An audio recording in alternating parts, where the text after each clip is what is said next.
concerning this impending 15th Amendment to the U.S. Constitution in this year of 1870 is tearing the movement apart. Of course, if you know anything about my life, you know that controversy is no stranger to me. My name is Bailey. Frederick Augustus Washington Bailey, though you know me as Frederick Douglass. I was born around the year 1817 on the eastern shore over on the Lloyd Plantation in Maryland. That's Edward Lloyd, one of the richest and most powerful men in the country, a former governor, a former United States senator of that august state, and I was owned by a man named Aaron Anthony. I escaped to freedom on 3 September of 1838 and went into New York. My intended wife, Anna Murray, a free woman of color, came up from Baltimore. We were married, and from there into New Bedford, Massachusetts. Fine city, that New Bedford. Whaling capital. One of the richest cities in America. And while running around the city of New Bedford for several months, there came to me a young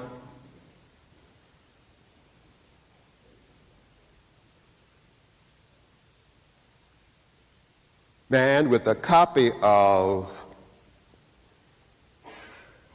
the Liberator.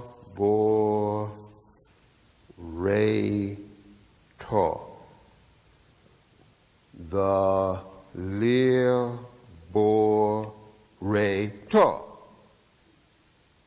The Liberator. The paper edited by the great abolitionist William Lloyd Garrison. From the time I was brought in contact with the mind of Garrison, his paper took its place with me next to the Bible. It exposed wickedness and hypocrisy in high places, made no truth with the traffickers in the bodies and souls of men, but this paper preached human brotherhood, denounced oppression, and with all the solemnity of God's own word, demanded the complete and unconditional emancipation of my people. I not only liked this paper, I loved it, along with this editor. So in August of 41, I was recruited to be a paid lecturer with the American Abolitionist Society, and I told my wife it was going to be roses for us now. However, all was not as rosy in the North as I had imagined. For instance, while traveling aboard the mighty Iron Horse in the Midwest, the following scene takes place.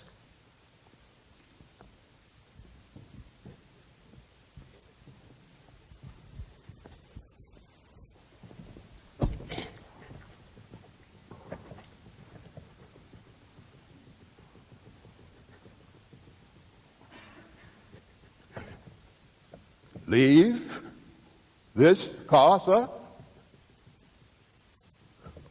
Go and sit in the cattle car.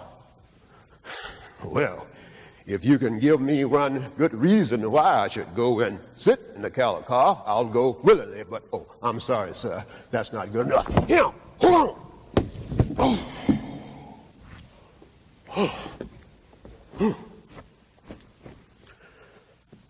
Well, I suppose my reason of what's good enough and his was two different things.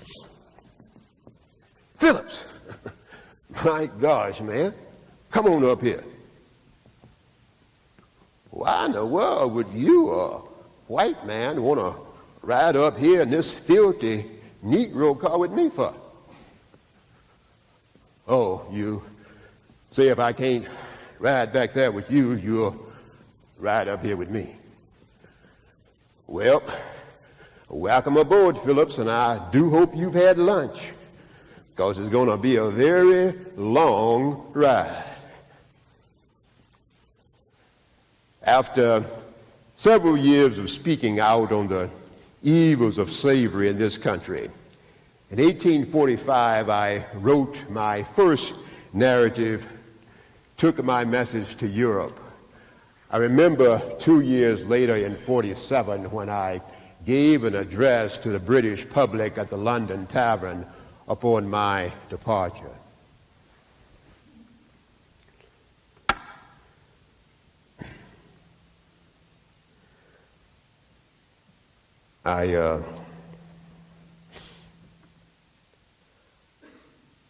I do not return to America to sit still, to remain quiet, and to enjoy a life of ease and comfort. Since I have been in this country, I have been offered house, land, and every inducement to bring my family over here, but good and dear people. I prefer living a life of activity in the service of my brethren. I choose rather to go home, to return to America. I glory in the conflict that I might hereafter exult in the victory, and I know that victory is certain. So I go turning my back upon the ease, the comfort, the respectability that I might maintain here, ignorant as I am. Still, I go back for the sake of my brethren. I go to suffer with them, to endure insult with them, to lift up my voice in their behalf, and to speak and write in their vindication for that emancipation which shall yet be achieved by the power of truth and of reason. So with these words, I beg to bid all of my friends, those who are here and those who have departed, farewell. And upon my return to the land of liberty, it was business as usual. And many of the words that I had spoken while abroad, biting scornful words about this racialist American society, came back to bite me. And I make no pretension here. They came from all directions, from friends and foe alike, from black as well as white, from people who believe that a man, and especially a black man, presumes too much when he decides to take the plight of black people before other nations of the world. How dare a black man take it upon himself to experiment in the area of international politics?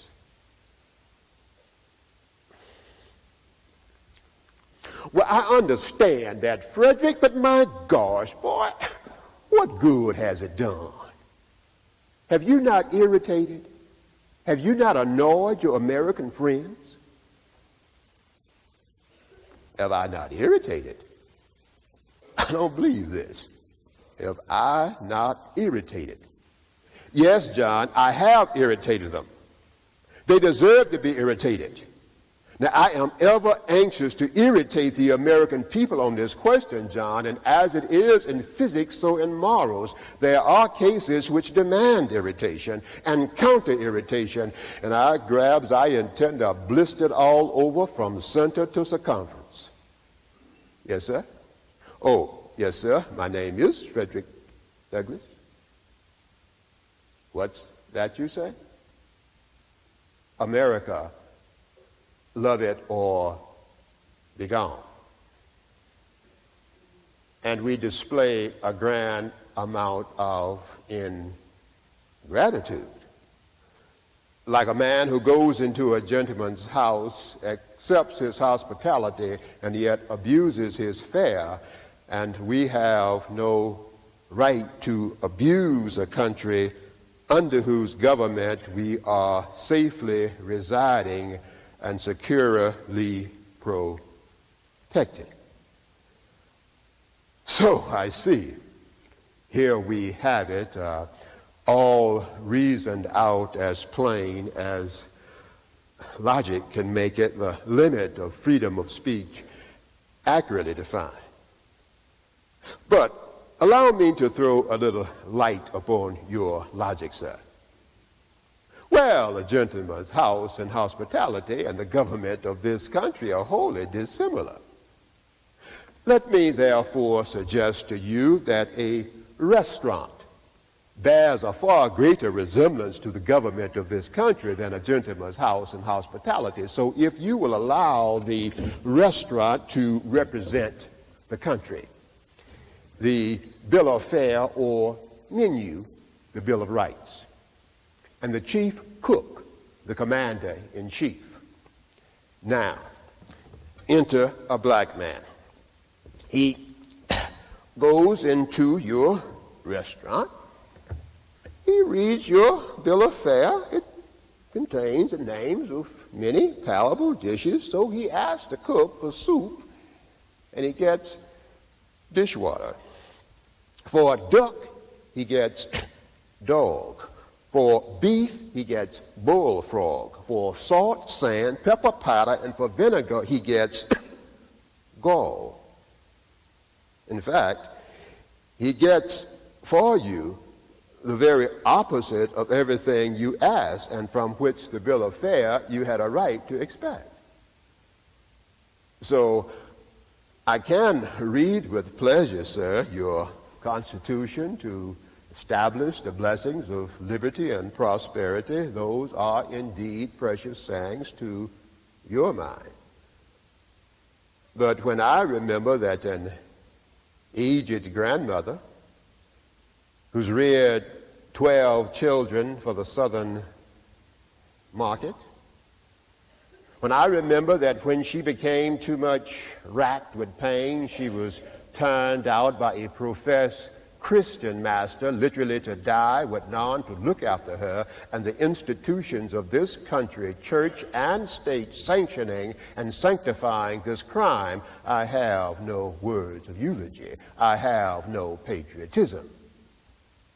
How can I love a country when the blood of my blood, the flesh of my flesh, is making fat the soul of America? America's soul is stained red with the blood of black women's shrinking flesh. No, I make no pretension to patriotism.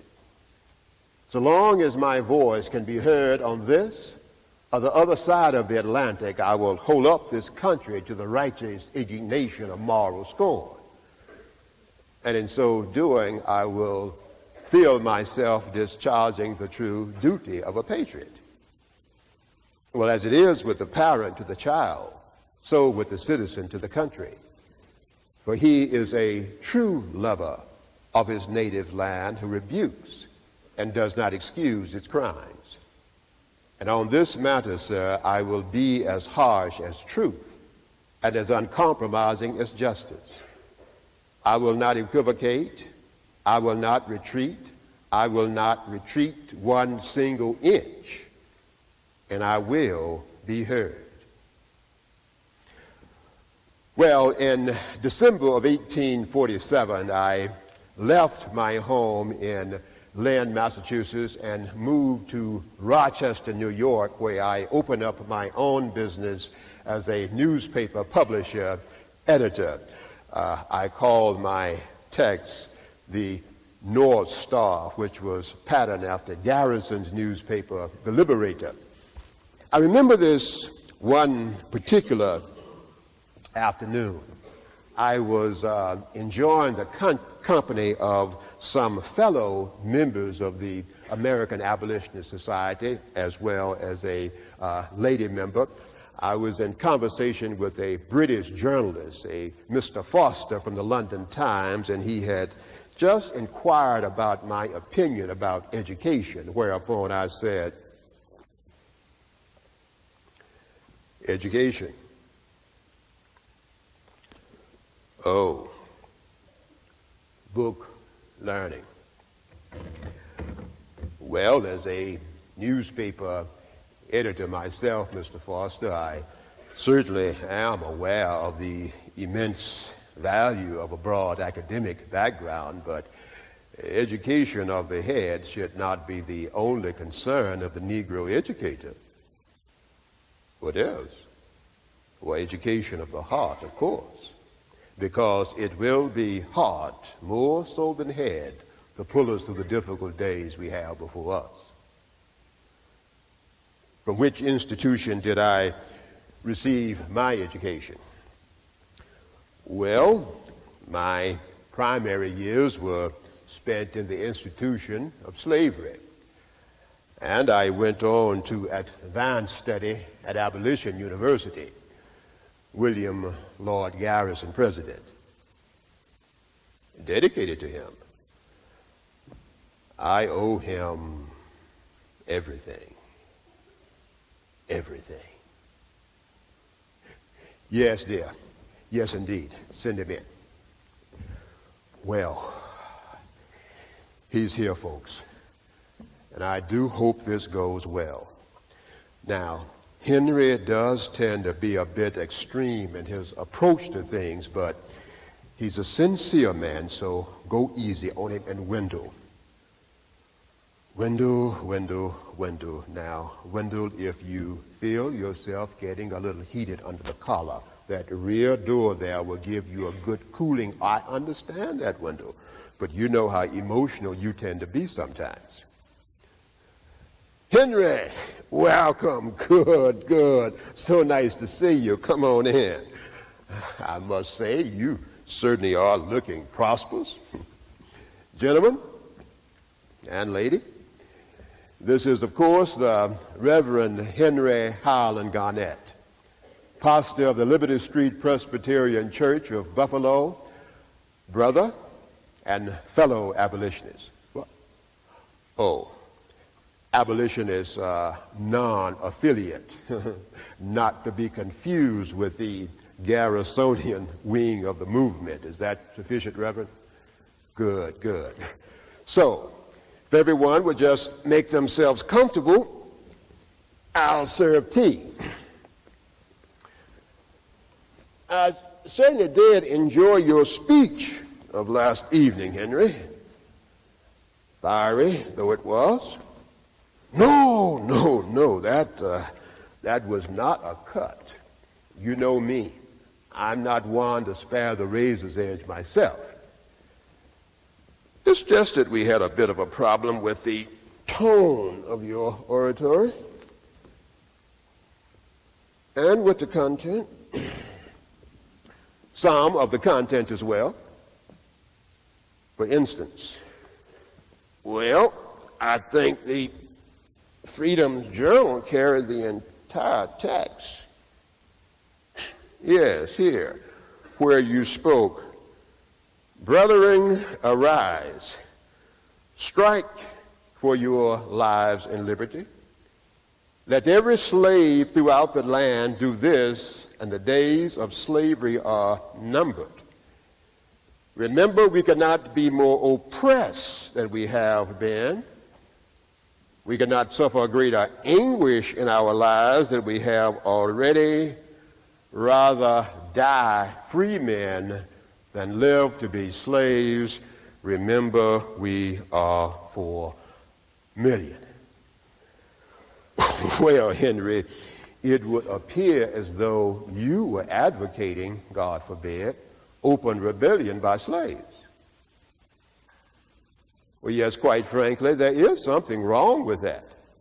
And I'm not about to advocate anything that could lead to the wholesale slaughter. Yes, the wholesale slaughter of my people. I understand that they are your people too, Henry, but look. Now, you see what they are doing to the red man in this country. Now, what do you think they would do to us if we certainly decided, Mr. Garrison? Well, Mr. Garrison concurs wholeheartedly, but that has nothing to do with what I resent your implication, sir. Look, Henry, I'm just trying, a white man's nigger. Oh, Wendell, you reason with him. Henry Highland Garnett, one of an increasing number of militant abolitionists growing up in opposition to those of us who still preferred reason instead of force. But despite my original misgivings about his rhetoric, I later realized that his words had begun to penetrate a portion of my mind that I had almost forgotten existed. Troubled for some months over this issue until late one night I addressed a letter to a dear and trusted friend. I closed with the following. And the more I consider our present condition in America, the more I realize that for us she has neither justice, mercy, nor religion. We have no resting place abroad, nor protection at home, but we are outcasts from the land of our society and sojourners as all our fathers were. So despite my original misgivings, I now find myself moving closer to the views expressed by many of the younger members of the movement. I'm not at this time willing to advocate open rebellion by slaves, but I do have extreme misgivings about Garrison's insistence on moral suasion alone. It is most definitely a key ingredient, but should it remain the only ingredient? However, I am ever willing at all times to be known as a Garrisonian abolitionist, but please give careful consideration to all the issues I've raised, as I'm greatly troubled over this matter. With warmest regards, Frederick, September 4, 1847. Oh, Julia, I wonder if you could hand me an envelope. There should be some over. Thank you. You know, sometimes I really don't know what I would do without you, but you've got to stop reading my thoughts. At least wait until I've got them organized myself. No, not just yet. You go on. I'll see you in the morning. Well, the last straw occurred in 1850 with the passage of the newly strengthened federal fugitive slave bill. This was the law that made slavery not a regional, not a southern, but a national institution. I called a special meeting in Towns Hall where I said, "Quiet! Can I have your attention, please?" Now, we all know the state of the matter.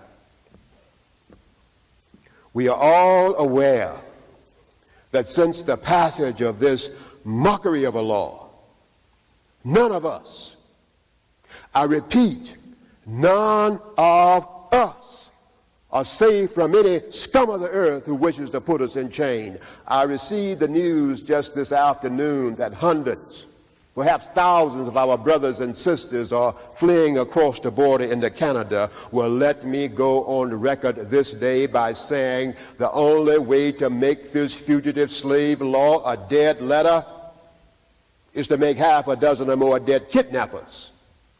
The man who takes the office of a bloodhound ought to be treated as a bloodhound. Yes, sir. What would I do? Well, I'll tell you, sir. If any slave hunter, if any slimy, pale, yellow, southern running dog who walks around on two legs comes around my home, my wife, and my family, he'd better first take care of two things: make out his will and make peace with his maker. Yes, sir. Well, as might be expected, Garrison was outraged. He cried out, "There's roguery somewhere," and then sent out the general order that my newspaper, the North Star, be stricken from the list of approved readings. I was inside my printing office when my friends said, "The press are here to see you, Frederick." And I said, "Yes, gentlemen." Well, even though I do consider his remarks to be hurting and insulting, I can easily forgive this man, for whom I still cherish a veneration only inferior in degree to that of my conscience and my God. Several weeks later, I made the following announcement to a Boston audience. I have little hope now in the freedom of the slaves by peaceful means. A long history of peaceful slave holdings have placed the slave holders beyond the reach of moral or humane considerations. They have neither ears nor hearts for the appeals of justice. So long as the slave will tamely submit his neck to the yoke, his back to the lash, and his anchor to the fetter and chain, the Bible will be continuously quoted and learning invoked to justify the evils of slavery, and I would welcome the intelligence tomorrow, should it come, that the slaves have arisen, and that the sable arm which has been engaged in adorning and beautifying the South is now engaged in spreading death and devastation. Well, it wasn't 72 hours later when Julia came into my office very upset about Garrison's latest headlines. Well, I don't know if it's as bad as all of that or not. Here.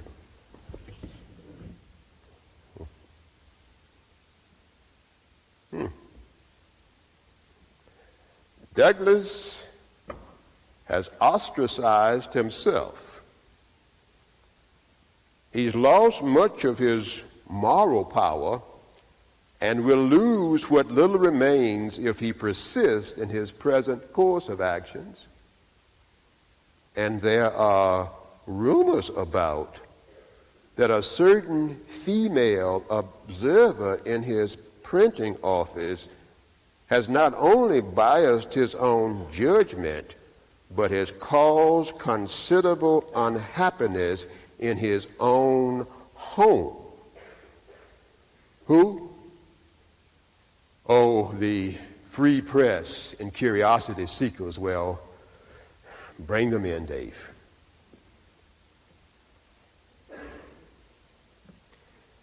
Yes, gentlemen. No, I have no comment about his attempted slander. But there is one passage that I will comment on, and that is where he writes, "The anti-slavery cause, both religiously and politically, has now transcended the ability of the Negroes as a class to understand its operations and to perceive the depth of its philosophy." Well, I will only say that the colored people ought to feel profoundly grateful for this compliment to their high moral worth and breadth of comprehension so generously bestowed upon them by Mr. William Lloyd Garrison. And one other statement. where he writes that Douglass is only interested in his own selfish self-interest, will I stand on my record with one reply. If it is true that I am only interested in my own selfish self-interest, as he puts it, then don't you know that it would have been infinitely easier for me to remain with the Garrisonians as a lecturer, than to move into a new neighborhood and to open up my own business as a newspaper publisher. But you see, I happen to believe that one of the most important contributions that I can make to the Negro people is to demonstrate that we, us, ourselves, have got to be the most active actors in the struggle and not merely passive understudies while whites are cast in lead roles outlining the battle for us. That would be childish indeed. And they display the greatest amount of naivete, who believe that once we have seen the stage, once we have heard the roar of the crowd, we will patiently wait in the wings for the roar to subside before taking our entrance. No, sir, indeed not. When I was a child, I thought as a child. I acted as a child. But when I became a man, I put away my childish things. So if that's all, gentlemen, good day. Yes, sir. You would like to interview me? Well, I have a speech that I have to give presently. You may interview me after my speech. However, after my speech, I really don't know if an interview would be necessary.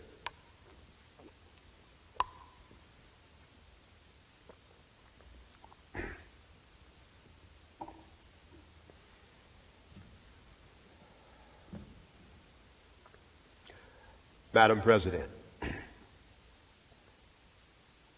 friends, and fellow citizens, he who could address this audience without a quailing sensation has stronger nerves than I have. I do not remember ever to have appeared as a speaker before any assembly more shrinkingly, nor with greater distrust in my ability than I do on this day. The papers and placards say that I am to deliver a 4th of July oration.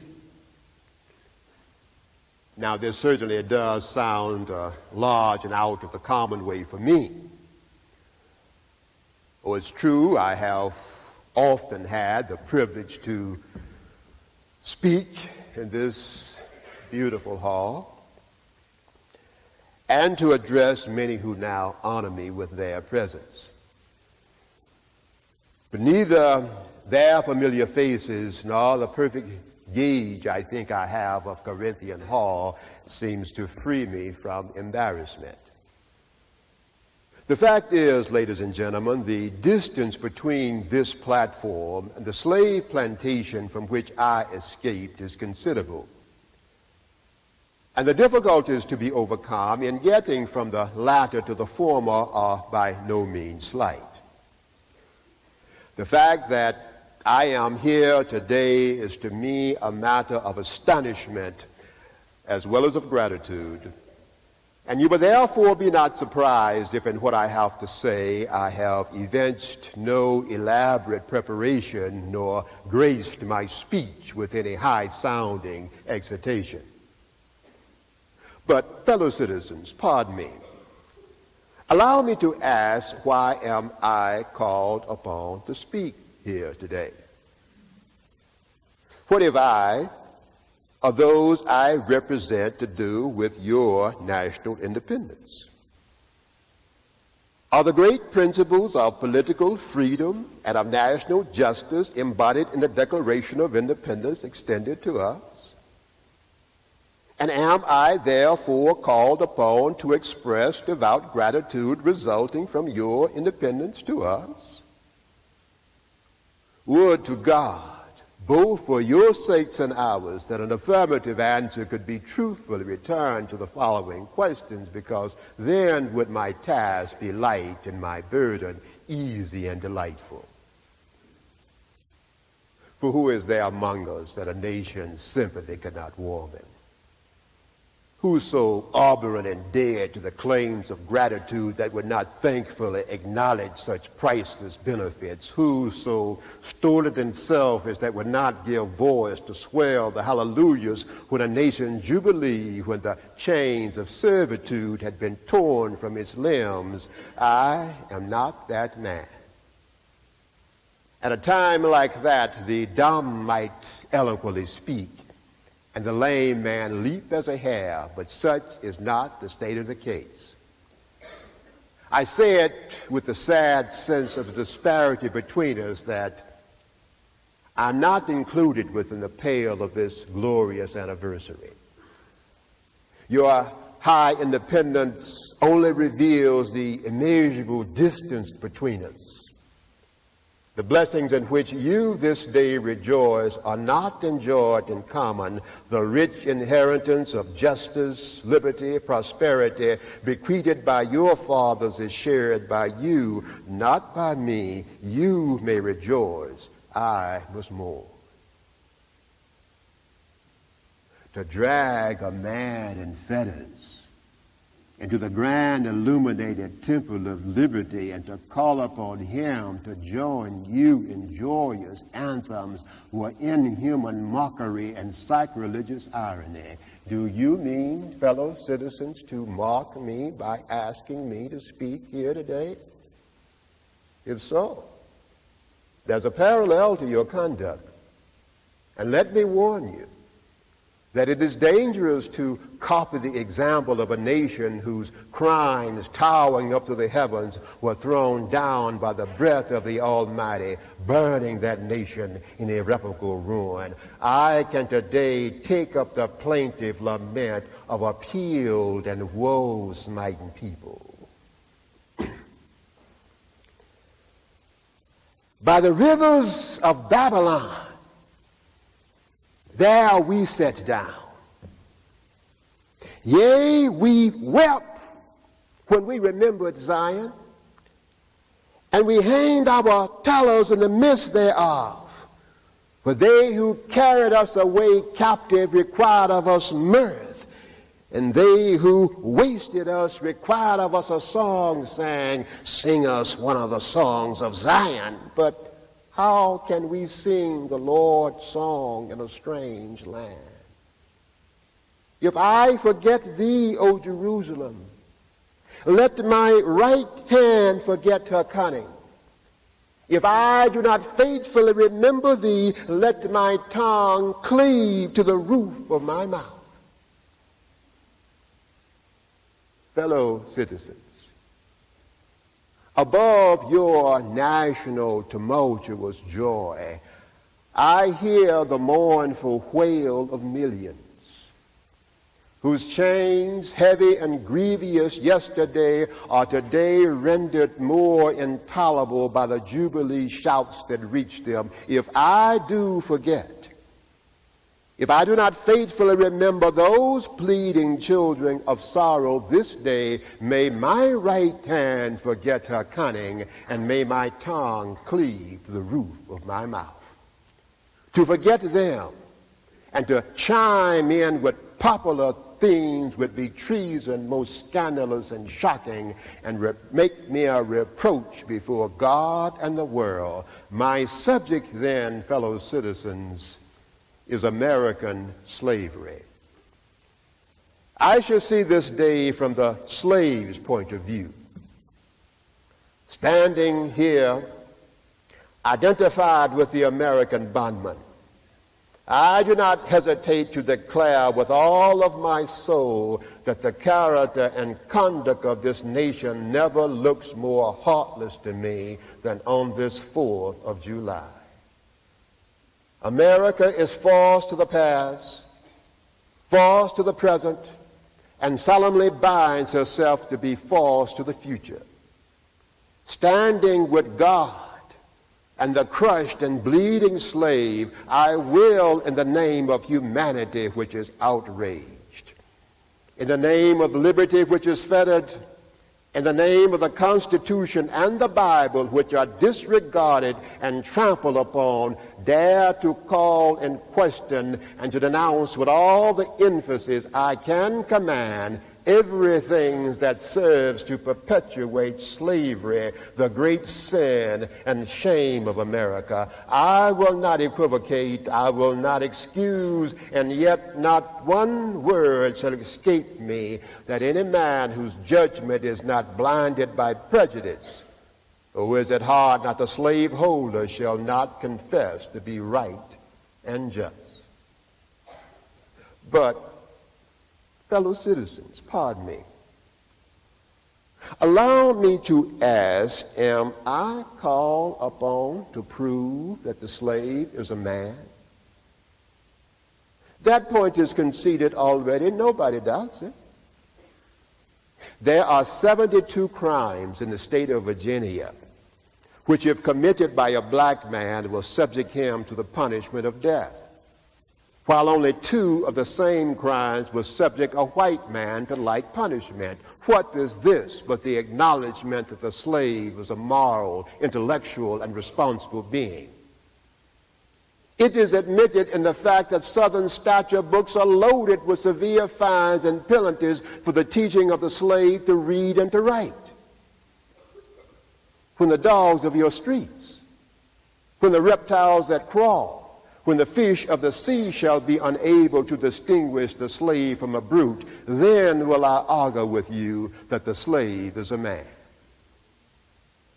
Is it not astonishing that while we are plowing and planting, reaping, using all kinds of mechanical tools, erecting houses, building ships, working in metals of brass, iron, copper, silver, gold, that while we have among us doctors, lawyers, orators, editors, poets, preachers, that we are engaged in all manner of enterprise common to other men, feeding the sheep on the hillside, capturing the whale in the Pacific, living in families as husbands, wives, and children, and above all, worshiping and confessing to the same God that you taught us to worship to, we are called upon to prove that we are men. At a time like that, scorching irony, not convincing argument is needed. What to the American slave is your 4th of July? I answer, a day that reveals to him more than all of the other days of the year the gross injustice to which he is the constant victim. To him, your celebration is a sham.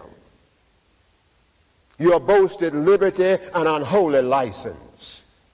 Your sounds of rejoicing are empty and heartless. Your denunciation of tyrants, brass-fronted hypocrisy, with all of your religious parades and solemnity, are to him mere bombast, fraud, deception, a thin veil to cover up crimes which would disgrace a nation of savages.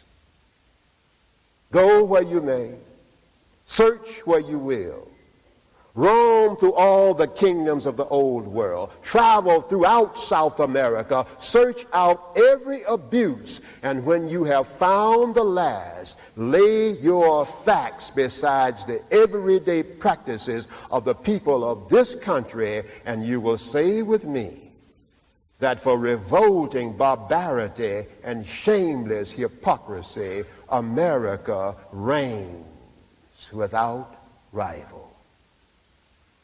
Thank you, fellow citizens. Hi there. Oh, so you come to give Daddy a good night hug before going in, huh?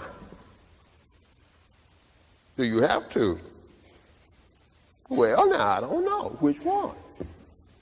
Go to bed or give Daddy a good night hug. Well, I tell you what. Why don't we just take a little walk around the yard before going in? You like that? I thought you would. Come on over here. All right. Yeah. All right, now put this on, cause yeah, gonna be a little chilly out there tonight. Now, we're not gonna be out here long, cause see, I know you. You'll walk me to death. All right, on out there. You know, baby, it was on a night, just about like the night that Daddy decided he was going to make his escape. What type was it? Well, baby, your Daddy was just about the best type of slave there is. A bad one. Every time he had the chance to play crazy instead of smart, he did it. The more old master hated it, the more Daddy loved it. That's because Daddy was a young liberator, like you. And what is it that I've always taught you? That our lives, our very existence is a struggle.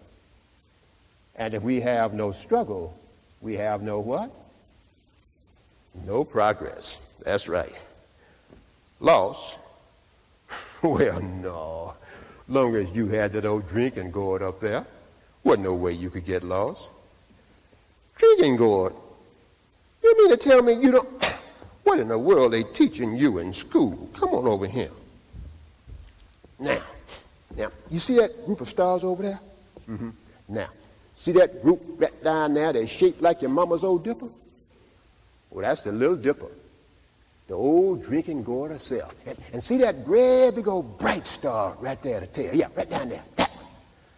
That's the North Star, Freedom Star, pointing due north. Long as you had that up there, there was no way you could get lost. Scared? Well, yeah. Yeah, baby, your Daddy was scared just about every day of his life down there. But you see, he had something in him they couldn't scare out of him. Well, that was a longing for the truth. And the truth of the matter is, young lady, that you have to go to bed, and so do I. Well, I understand that, but come on over here. All right. I got to give a speech tomorrow, and I got to turn around. What? Oh. I got to get me some rest. Well, yeah, you can be there. In fact, I want you to be there. I want you to be there, and I want your brothers to be there too, all of you, so you can hear it.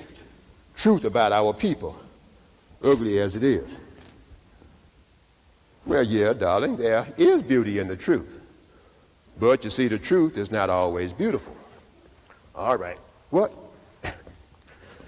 All right, come on.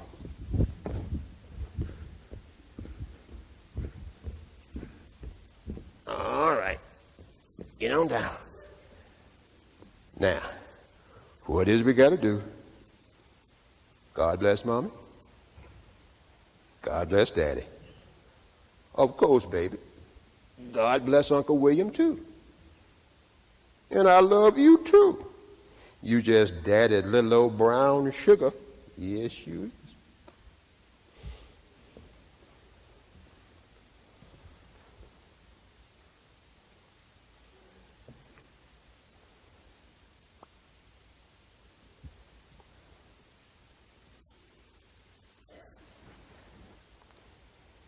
Thank you.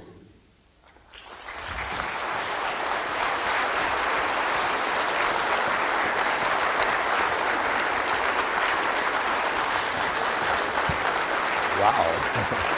Thank you. That, well, thank you. Thank you. Thank you. Thank you.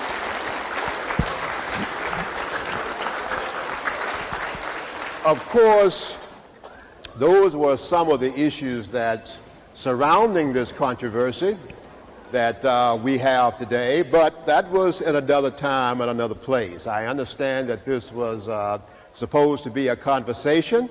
If this nice lady is going to help me here with me, I'd be happy to take whatever questions you might like to ask of me, Frederick Douglass.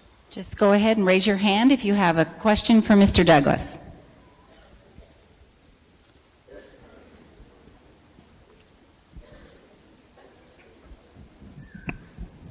Mr. Douglass, from your advantage up there, wherever you are, can you draw a parallel or parallels between the abolitionist movement of your day and the active nonviolence principles as espoused by Gandhi and Martin Luther King in the last 50 years here? Would it have been, perhaps, if done a little differently in the middle 1800s, that perhaps the bloodshed that this country went through may have been avoided? Well, I'll try. Of course, I don't know those names, Gandhi nor Martin Luther King. But insofar as drawing the relationship between violence and nonviolent action, all those years from 1841 until, early 50s when I broke with Mr. Garrison, I was certainly an advocate of nonviolence. For me, that was the only thing that a sane and civilized person should be engaged in. It was only after I met my friend John Brown, I met John first in 48, I began to see things a little bit differently. And then when the fugitive slave law was passed and extended in 1850, I realized that if it took people like George Washington and Thomas Jefferson and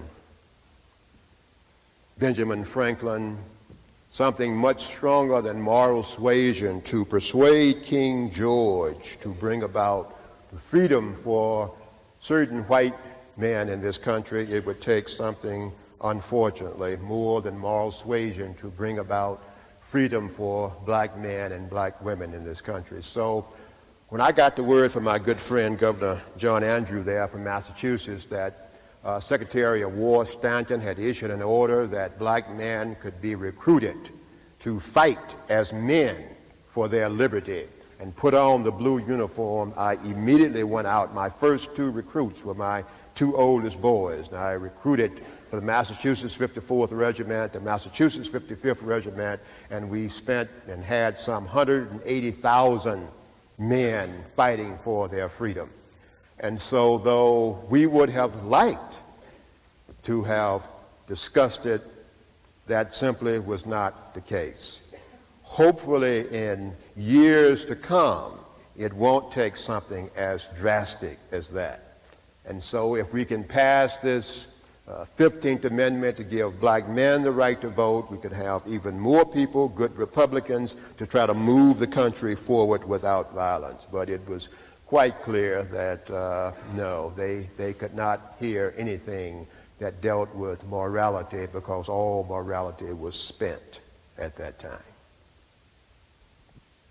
Another question for Mr. Douglass. Just go ahead and raise your hand.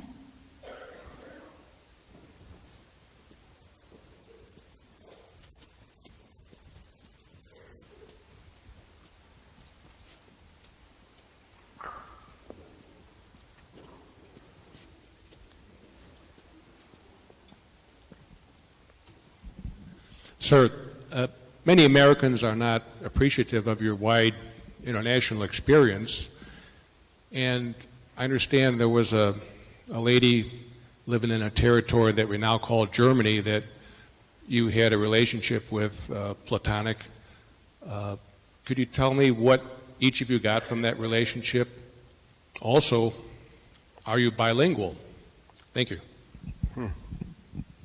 I'm not bilingual. I do the best I can to speak the English language. I'm quite sure you're referring to my dear friend Attila Singh, and she is a citizen of Germany, and we remain great friends. I guess the first thing that I got from that was even more exposure, because it's been 15 or more years ago that I published my second autobiography, My Bondage and My Freedom, and it was Miss Assing that translated that work into German, and more people who spoke that language heard about me.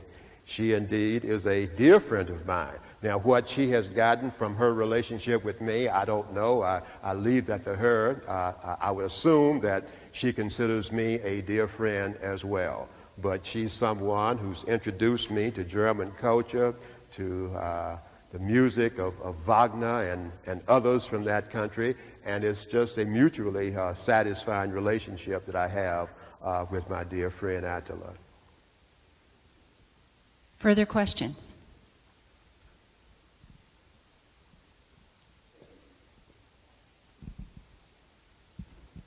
What is your position on war?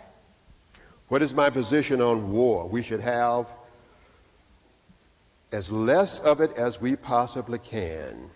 War is no good for no sane living person or thing, especially when brother turns against brother within your own country.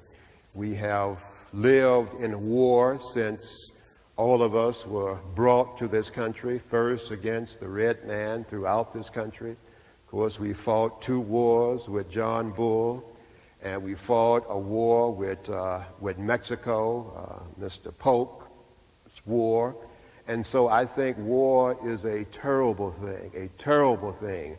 And I would hope at some point our species would be able to reach a point where we no longer settle our differences with the brute force and animal actions, but that we can come together and settle them with reason and thought and compromise. My position on war is it's a terrible, terrible thing, even though certain good things can come from war. But I think it would be much better off to get those same good things from negotiation and compromise and discussion rather than wanton bloodshed. Mr. Douglass, I understand that your lineage is that you're half black, half white, and I was wondering how that had influenced your ideals and activities as an abolitionist, whether it's been an aid or an obstacle. Well, I've often said that if I could accomplish what little that I have accomplished as half a black, my goodness, what in the world could I have done if I had been a whole black? I don't know. I never knew my father. I met my mother only 3 times, though it was rumored that my master was my father, but then again, I had more than one master.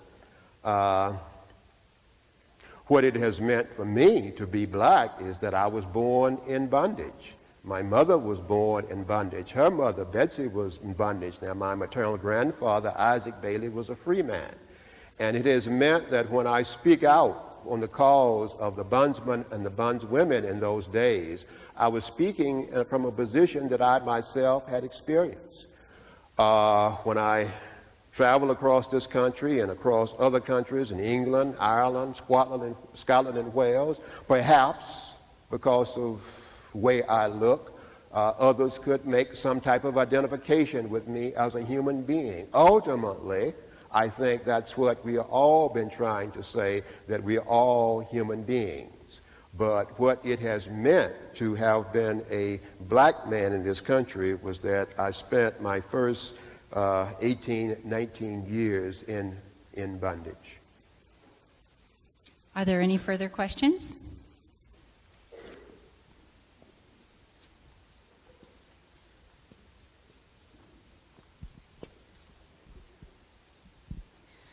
Mr. Douglass, if the 15th Amendment passes and black men gain the right to vote, do you think that that could pave the way for women to also gain the right to vote? And what are your feelings on that? Oh, indeed. I would hope that if black men got the right to vote, that would be, let's see, there are roughly 4 million or so ex-slaves, and let's say 50% of those are men, and that would be another 2 million or so eligible folks, depending upon their age, to exercise the franchise. I would hope that we would immediately put out the call to give women the right to vote. Now, as I said, this is not something that everyone agrees with. It's split the movement. It's split the movement along racial lines. There are whites, such as my dear friend, the Mott sisters, who believe that black men should have the right to vote. I have other good friends, like my white women friends, Susan B. Anthony, Elizabeth Cady Stanton, who think white women should have the right to vote, or women should have the right to vote. Other friends like Sojourner Truth, who believe that women should have the right to vote, and others like black woman Harriet Tubman, who think black men should have the right to vote. So it split the movement on all levels. But it's my hope that if black men have the right to vote, at least black women would be represented in the same way that white women are represented.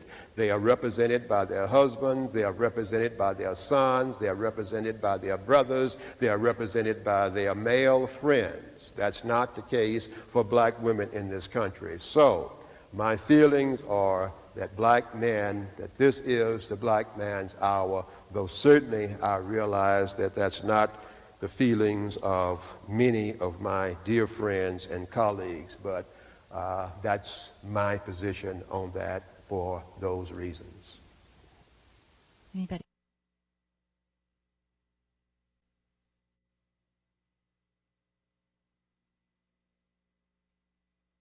Number of years when I was a little child, much younger than you, just judging by how you sound, with that is, you are much older than I was when I first started to be instructed in letters. I was living in Baltimore, Maryland, with the Auld families, Hugh Auld and Miss Sophia. And Miss Sophia would always be reading from the Bible. And I remember this one particular afternoon, she noticed my interest, reading from the book of Job, I believe. And she called me up, and she started to teach me the mystery of letters. And I began to make some progress, and as a successful teacher, she was quite proud of that. And she told her husband, Hugh, some weeks later, Hugh, Frederick can read. And when he heard that, all heck broke loose in that household. He told her, woman, not only is that illegal, it's immoral. He said, if you teach me how to read, it would forever unfit me to be a slave. He said, the only law that I should know is his law. And at that moment, I realized the power of the white man over the black man of knowledge, and I determined to learn to read. Now, from that point on, Miss Sophia would no longer teach me, but their little son, Tommy. But I was a company keeper. He would put his books and his writing tablets up in his room, and I would go up and just sort of trace the letters just to get my fingers to go in the right direction. And the Alls were a relatively well-off family, so therefore I was living under well-off circumstances, and I always had some type of food, meat, or dry salt that I could get access to. So I managed to turn my little white playmates in the community into my teachers. So as they would learn, they would teach me. We would make an exchange. And so for those and other sundry reasons, I gradually learned the mysteries of letters. And of course, I'm still learning.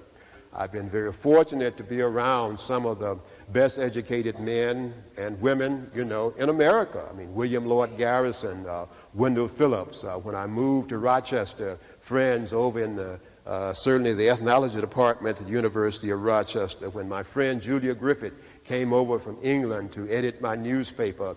And there's nothing that teaches one how to write better than having to write and having to put out a newspaper. And so it's been a long process of practice and having good friends, good editors, good critics to teach me, and it is an ongoing process. But I go back to when I was a little boy and the outcry of Mr. Hugh Auld. If he had not protested so vigorously I don't know if I would have had the same urgency. So I still give credit to Mr. Hugh All for doing that, as well as Miss Sophia.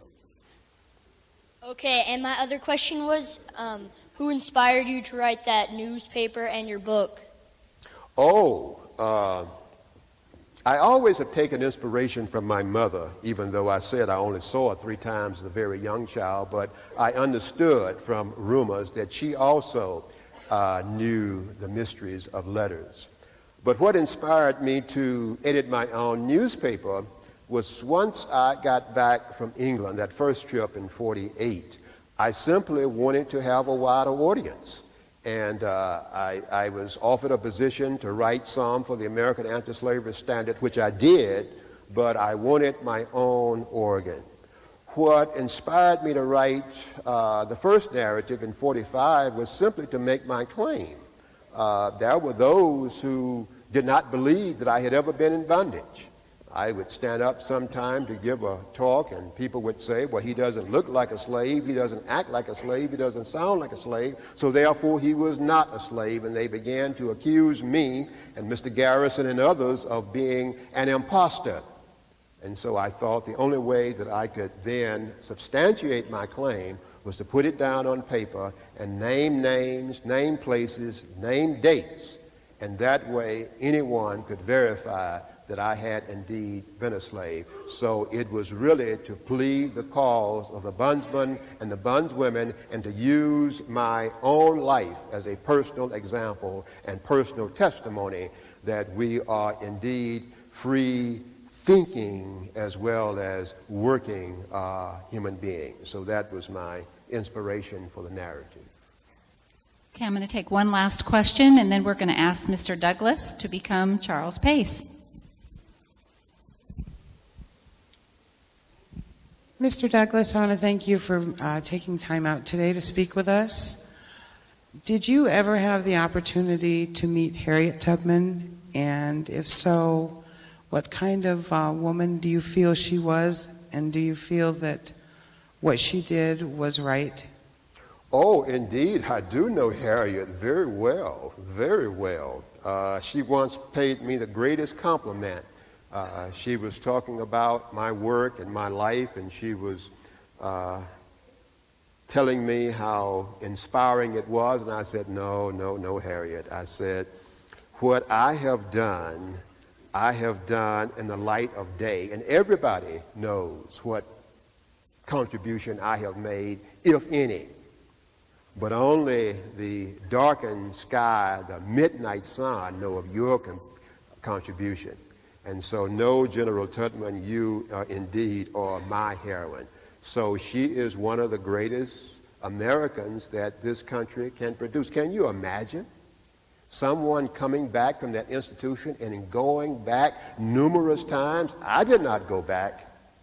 And then to take out one after the other, and arm herself with a .44 and say, once we started on this journey with her group, that we're going to go, or no one's going to go.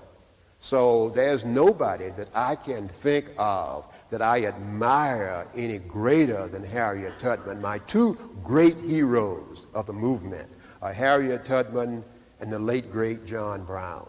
So she is royal in my eyes. Okay, and now we're going to ask Mr. Douglass to go ahead and come out of character and be Charles Pace. Indeed. Thank you. Thank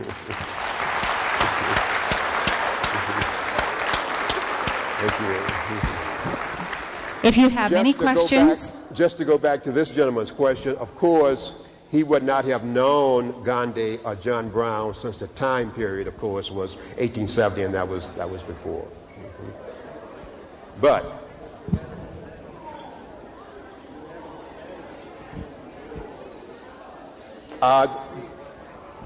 the question is, I made the statement that Douglass was time-bound in 1870, and his response is that I have the advantage of being in the ether wherever we are.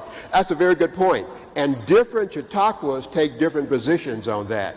My friend, the great Clay Jenkinson, as a matter of fact, will speak to present time.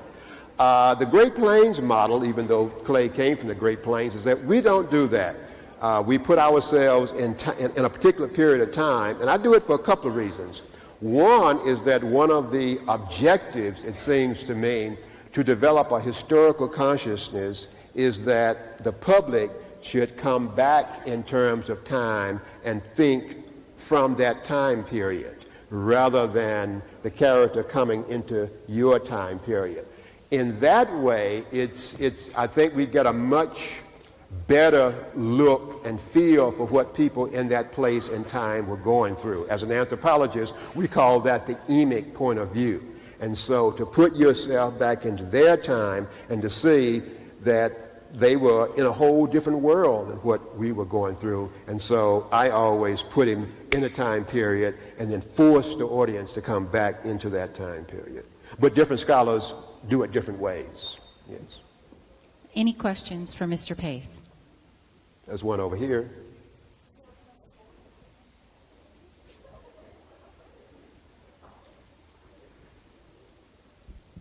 Thank you very much.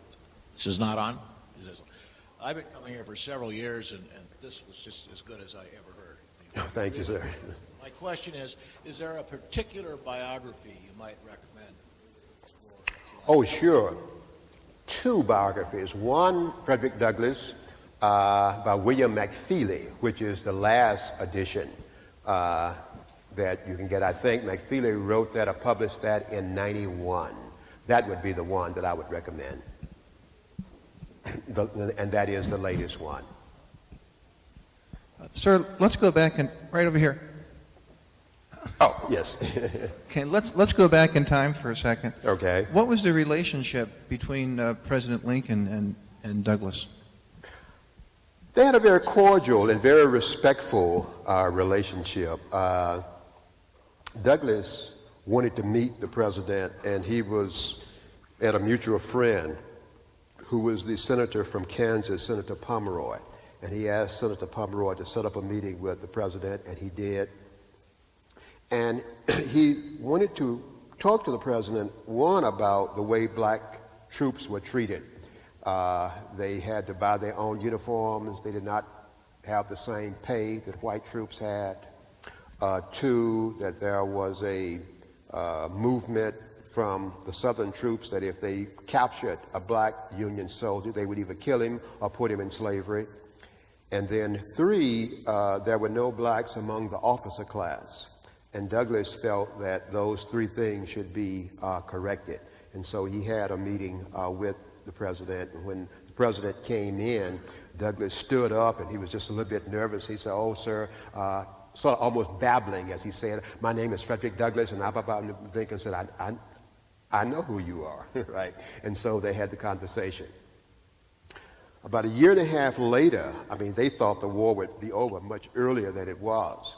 And the president asked Douglass to come to meet with him, and he wanted Douglass to go south to work under the command of General Lorenzo Thomas to encourage blacks to escape behind Union lines. At this point, Lincoln had come around to the order that was first issued by General Fremont, who had said that if blacks were behind Union lines, they would be free. This was after the Emancipation Proclamation. And Douglass agreed to do that. Douglass felt a bit amused by that the president, the commander-in-chief, was asking him to do what John Brown had been hanged for wanting to do, but such was the state. However, Douglass was promised that he would receive a commission major, but for some reason that commission never came. And at that point, Douglass says, "No, I'm not going to go down south as a civilian if I can't be a part of the Union troop." The third time that they met was in a public situation. It was at Lincoln's second inaugural. Douglass had walked to the inaugural with a woman friend of his, and they were in the receiving line. And Lincoln saw him, and he smiled and said, "Oh, here's my friend Frederick Douglass." And when he got up to him, he asked Douglass, he said, "I noticed you in the audience. What did you think about my speech?"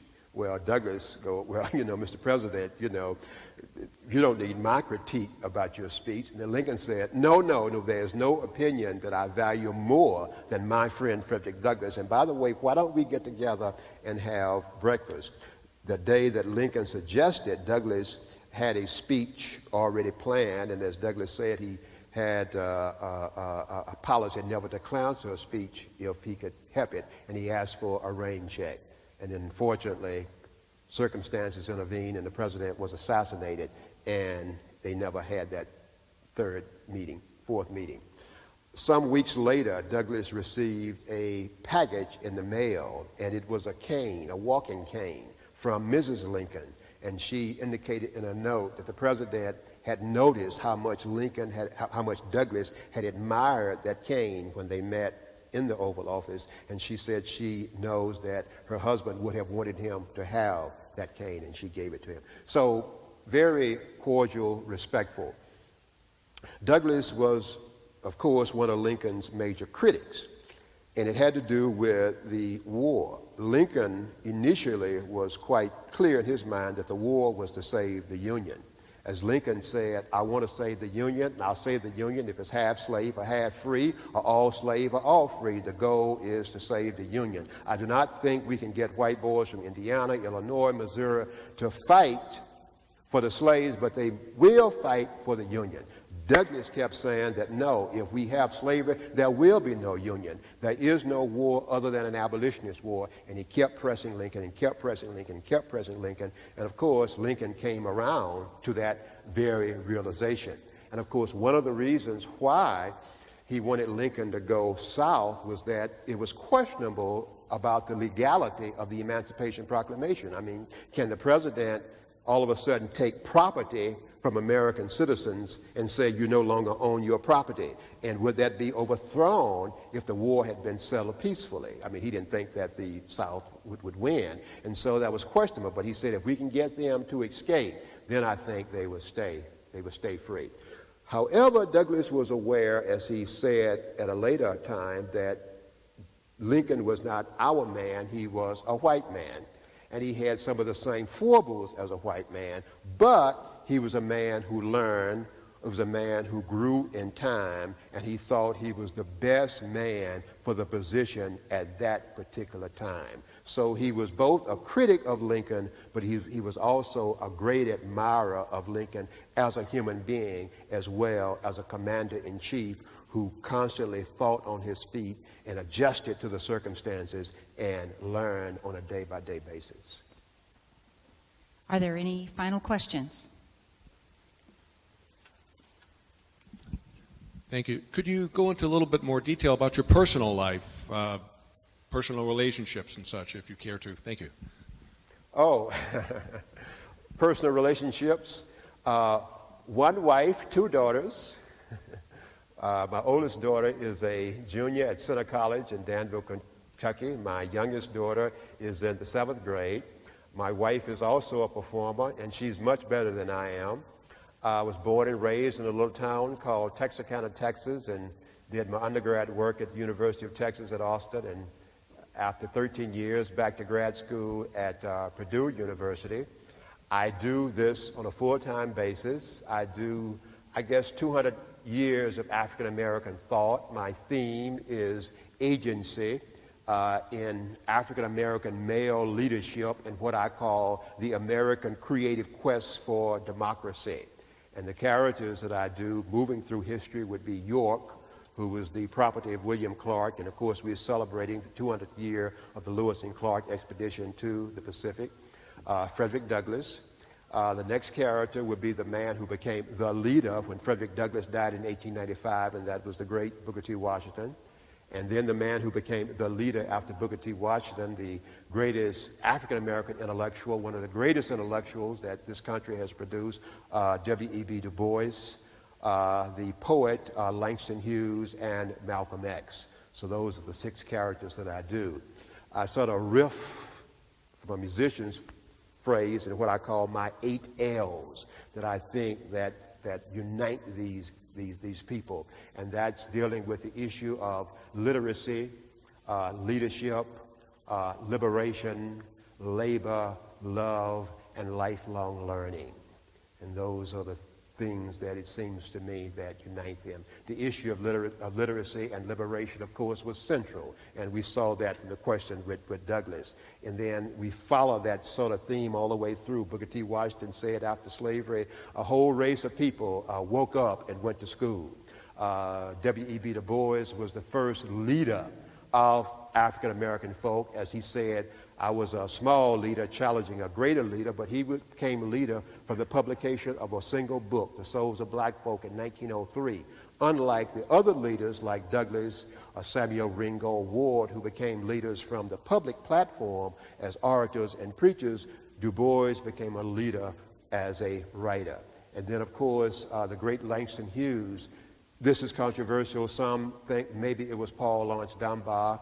Others think that Langston was the first professional black writer, that is, the first person to make his living exclusively from writing. So this idea of literacy. And in liberation, freedom is what it's all about. Labor was what it's all been about. How do you move a slave laboring class to a free laboring class? Even to the last campaign of Martin Luther King was about the garbage worker strike, economic parity. And then, of course, what those of us in education and all free-thinking people have to say, as Thomas Friedman would say in A Flat Earth, or Richard Florida would say in A Creative Economy, we live in a knowledge-based economy, so lifelong learning has to be something that has to start in grade school, and we follow all the way through. And I think the central thing that unites all of that is the central thing that unites all of us, and that's that other L, which is love. The ancient Africans of Egypt, above all their temples, said, love God, love yourself, and love your neighbor as yourself. A rabbi by the name of Jesus of Nazareth was asked, Master, what is the greatest commandment? He essentially said, love the Lord thy God with all their might and strength, I'm paraphrasing, and thy neighbor as thyself. So ultimately, I think the one force that we all have as Homo sapiens sapiens, as humans, that tend to overcome anything else and that can bring us together is that L of love. So these are themes that I am, in my own personal work, playing out with these particular men as my vehicles to get that conversation in the American public sphere. And we have one last question.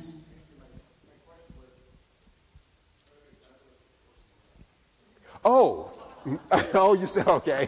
Frederick Douglass' personal life. Douglass was married.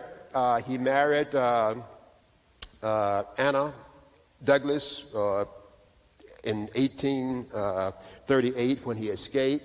It was Anna who was an inspiration. He met her in Baltimore. She was a member of an organization called the East Baltimore Mental Improvement Association, which essentially was like a literary group of free blacks. Of course, slaves were not encouraged to work with free blacks, but when Douglass was in Baltimore this last time, he was a hired-out slave, and as he said, a hired-out slave was almost like a free slave, and so he associated with them.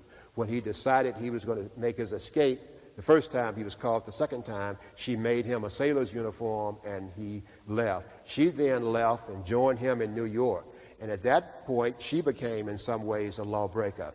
And then they moved into New Bedford, Massachusetts. They had 5 children, 2 daughters and 3 boys. Their youngest daughter, Annie, unfortunately died at age 10 when Douglass was in England for the second time. And he died in 1895 at age 77. Anna Douglass, Anna Murray, died in 1884, and he remarried a woman named Helen Pitts, who had worked in his office, and they traveled not only this country, they traveled around the world together. So we do see Douglass both as a family man, but in Douglass's representation of himself, he spoke actually very little about his personal life, and we probably get more about the personal life from McFeely's book than we do from the things that Douglass himself said. My question is more modern day. As a modern day intellectual, do you have any suggestions or ideas that can help the African American and the minority groups have more of a voice in voting, or at least inspiring the vote through politics and stuff like that? Oh, well, First thing I think is that you have to know your history. You have to be grounded in your culture. And you have to know the relationship between your history to American history and American culture, and you must know American cultures and its relationship to world culture. That for the last 150 or so years, democracy has been breaking out all over the world, and we each have a responsibility as citizens.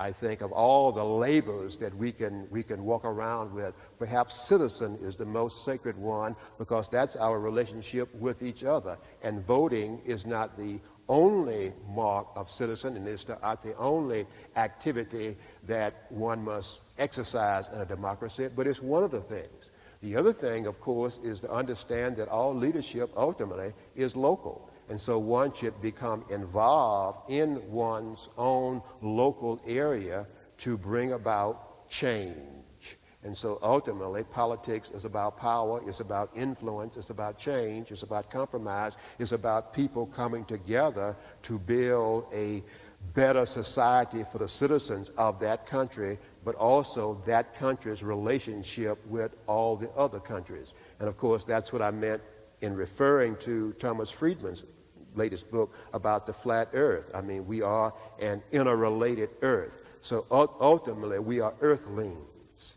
And I think when we see each other as earthlings, then we should all be involved politically to bring that about as a reality, because I don't think we have a choice in that.